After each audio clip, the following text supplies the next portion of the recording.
Welcome back to the installation lecture. I'm going to tell you how to create a separate and standalone environment for any project. And here we are going to create an environment for our course in which we will install the required libraries, and after creating an environment, you don't need to think about any other installation throughout this course. On your machine, Mac, Linux or Windows, run Anaconda Navigator. Now you can see the screen like this. Go to create and then type the name of your environment. Let me type data science, and I want to create Python 3.6, so I can say 3.6. Check this Python and select 3.6. Now press create.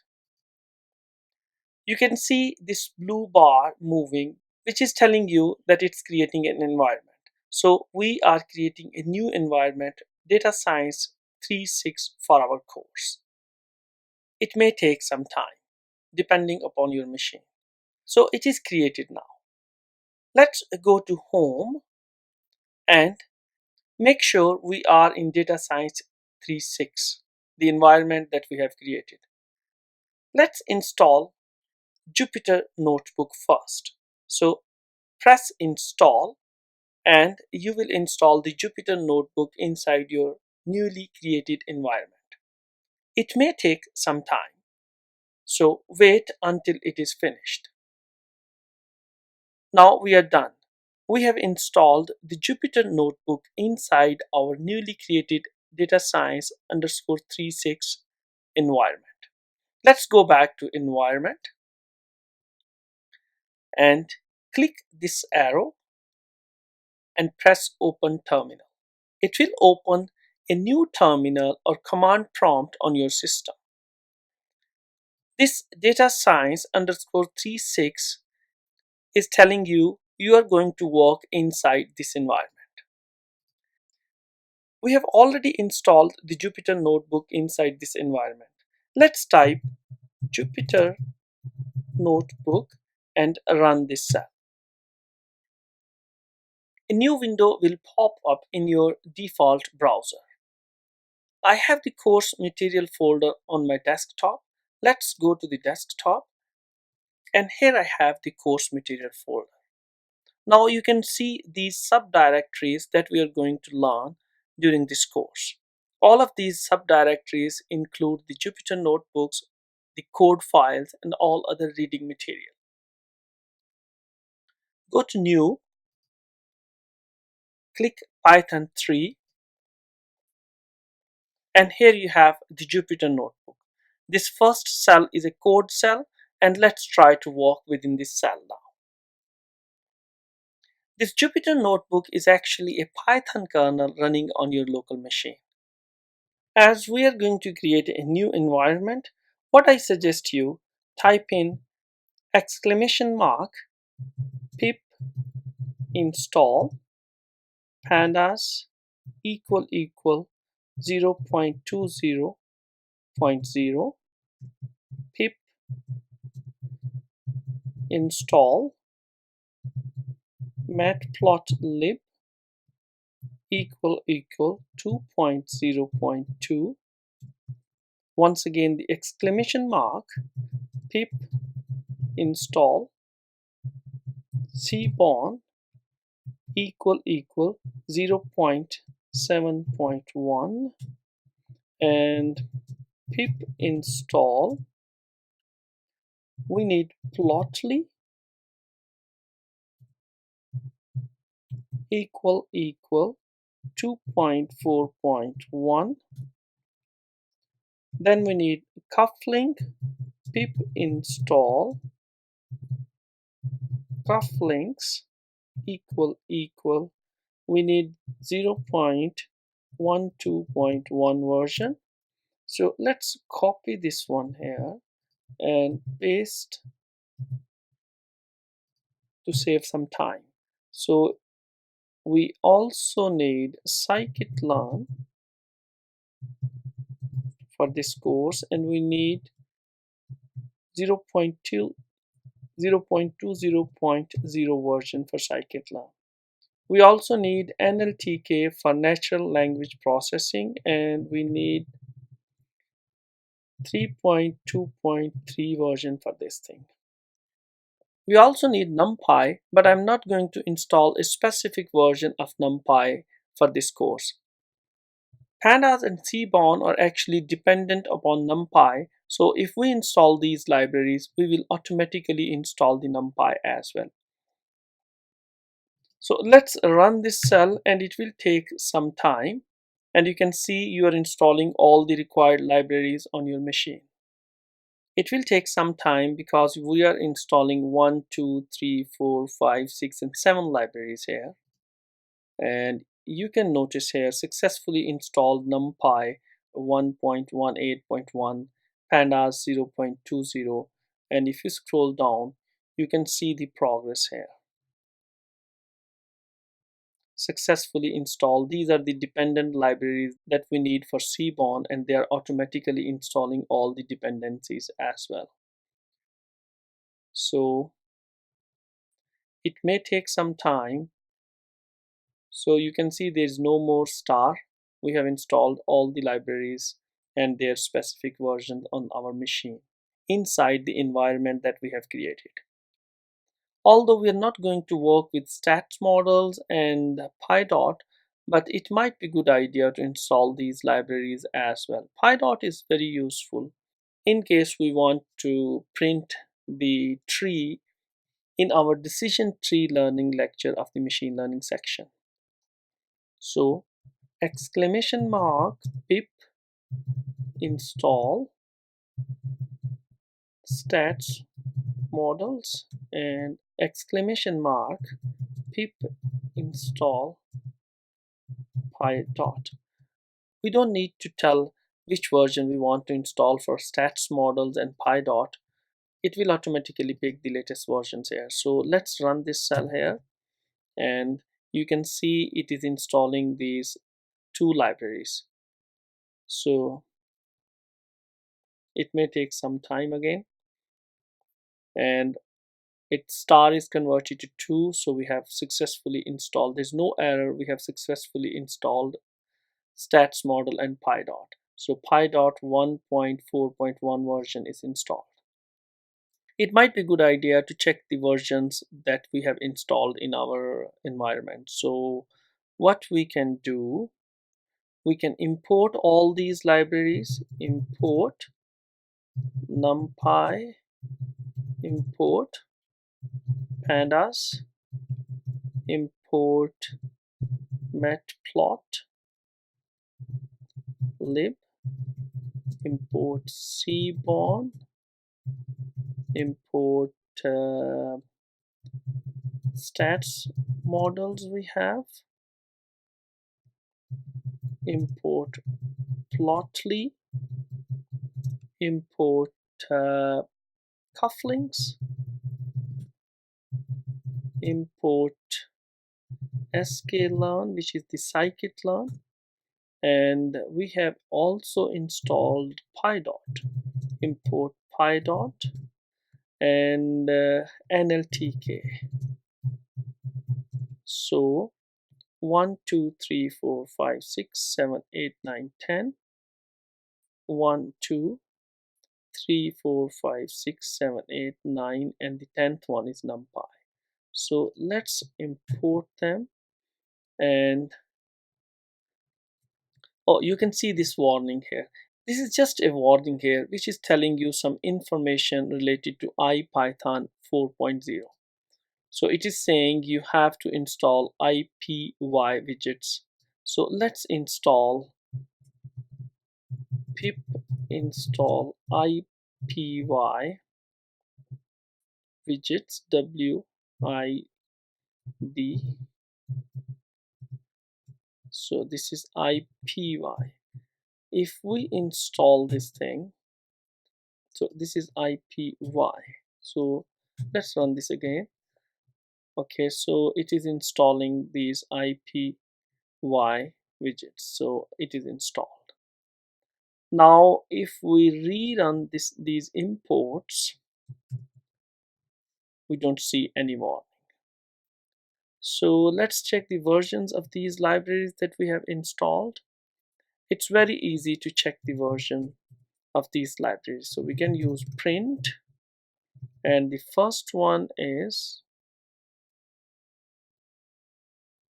let's copy this one and paste it here. Instead of import, print numpy dot underscore underscore version underscore underscore, and print pandas dot underscore underscore version underscore underscore, and the same with print, and let's copy this print and save some time, paste it here,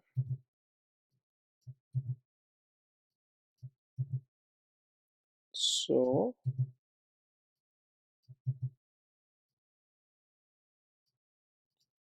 and matplotlib dot underscore underscore version, and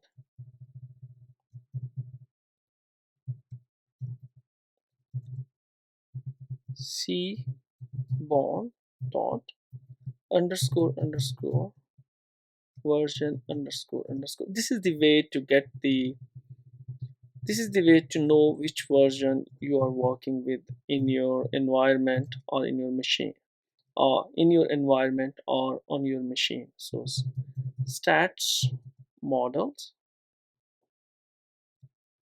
dot version underscore underscore.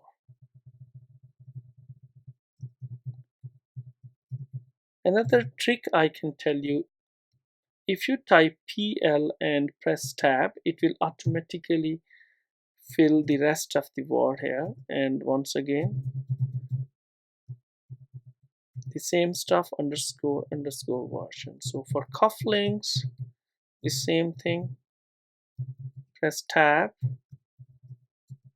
and version, and the same thing for scikit-learn and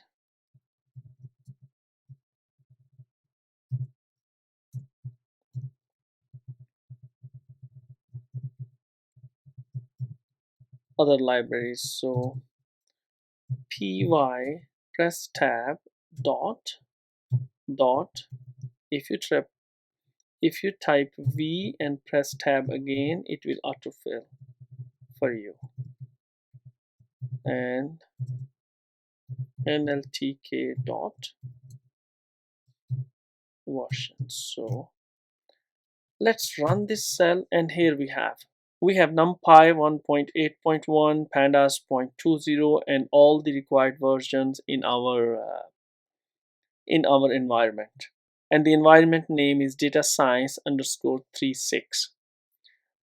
We can also check the version for Python as well. So for that purpose, we can say from platform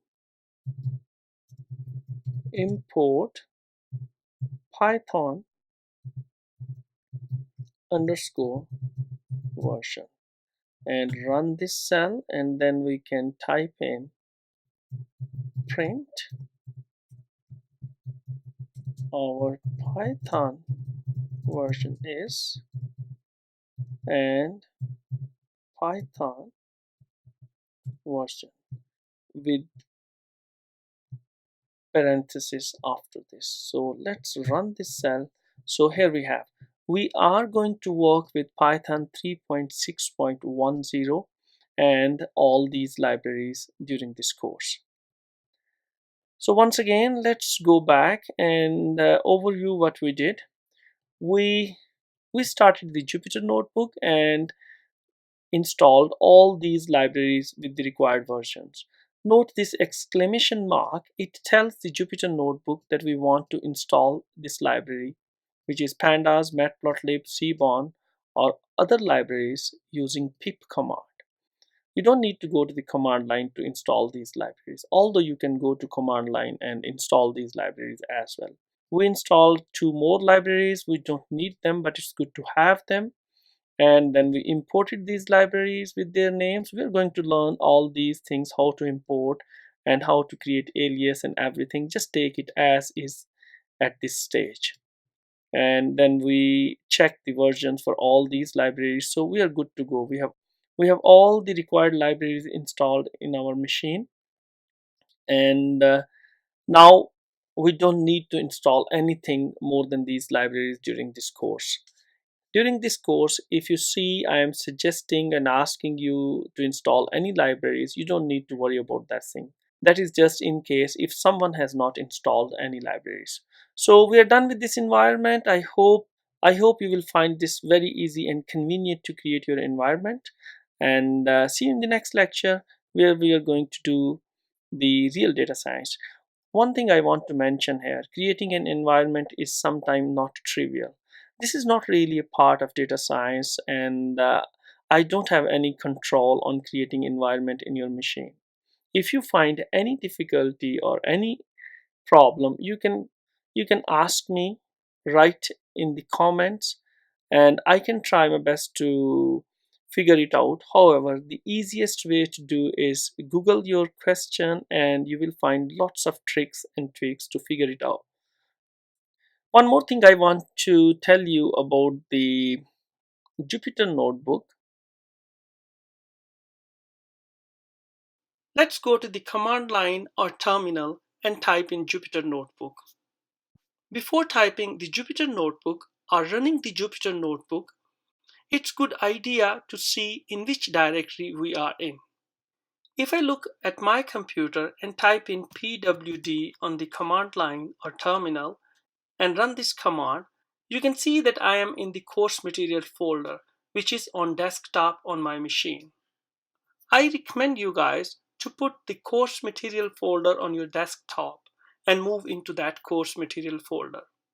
It is important to know that when you run the Jupyter Notebook command on your CMD or command prompt or terminal window, the new Jupyter Notebook will open in your browser and it will start from the same folder you are currently in. So it will start within your working directory. We can use CD and the folder name to move into the required folder. So if I type in Jupyter Notebook and run this cell here, you can click any folder and then you can see all the files within that folder, like trees here, and these are the Jupyter Notebook exercise files and data files in my folder. If you press SVM, you have all the file which comes within the course material folder. So once the notebook is open in your browser, go to this new and you will see a couple of options. Press this Python 3 and a new notebook will open in the new tab in your browser. Now you have the coding cell here. Let's try to print something here, like print and hello world. And then to run this cell, you have options here, like run cell. This is interrupted kernel. This is restart the kernel. Let's stick with this run cell at the moment and press this run cell button. So your Jupyter notebook is working. You got this output when you run the code in this code cell. Before we move on, I want to mention a couple of other things for your convenience. Rather than pressing this run cell button again and again, you have a shortcut Shift plus Enter to run this code cell. Like once again print hi. And if we press Shift and Enter, it will run the code in this cell. So instead of pressing this button again and again, you can simply press Shift plus Enter and you can run this code in this code cell. If you go to this option here and click on this code, you see you have another option markdown. If I press markdown, So this print high is converted into markdown cell. Markdown cell is very useful for notes or comments. So this is not the code cell anymore. If you run this code, it's not going to print anything because this is not the code cell. This is a very common mistake for the new users. Many times they just get confused that why this code is not running. A very quick hint is if you don't have the code highlighted, you are not in the code cell. If you convert this print high from markdown to code cell, you will see that this print is in green and this is string, so the code is highlighted. And now if you press shift enter, this cell will print the output. Another thing you may want to know, if you go to this help tab and see you have keyboard shortcuts. You have a couple of shortcuts here. You can go through these shortcuts and see if you prefer to use any of these shortcuts while working with the Jupyter Notebook. Another very important thing I want to mention here, you have a kernel option. If you go to kernel, you see interrupt, restart, restart and clear output, and a couple of other options. So in case you get stuck in the situation where something is running forever, say an open while loop, this is the case when you want to use the kernel tab. This is going to be greatly helpful. So go to the kernel tab and press this restart and then restart here. What this will do, this will kill the process and restart the kernel. Actually, your Jupyter Notebook is connected to a kernel, which is simply an instance of Python running. In case something is wrong, such as Python is crashing or you wrote a script which is infinite loop or taking long time, you can simply go to this kernel option and restart this kernel. And then you are out from that problem.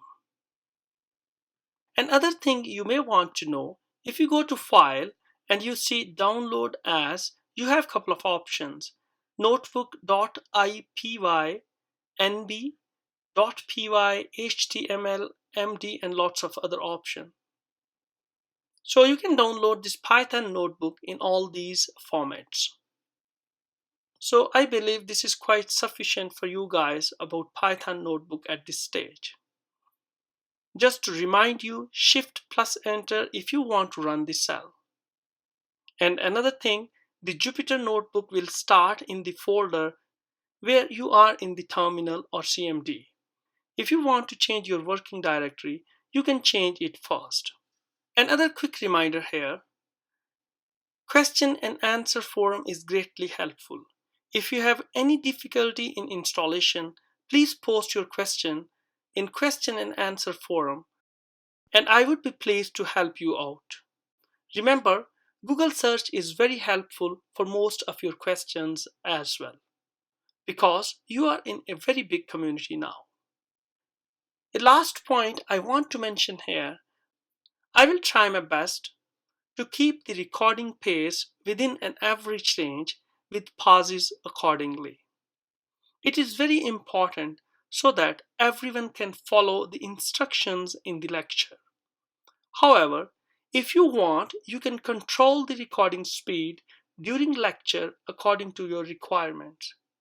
You can also control the volume according to your requirements and environment around you. So I am sure you're very excited now.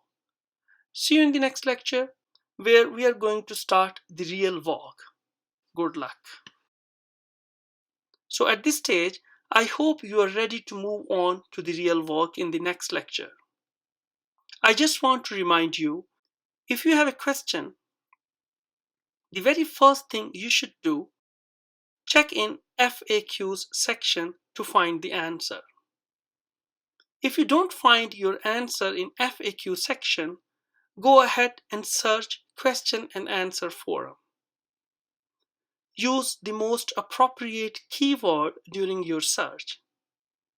If you still don't find the answer to your question, take a lead and post a new question to question and answer forum. Please explain the context while posting a new question. This will make everyone understand what you are asking. Once your question is there, I am always ready to help you guys in your problem. So, see you in the next lecture where we are going to start the real work. Good luck.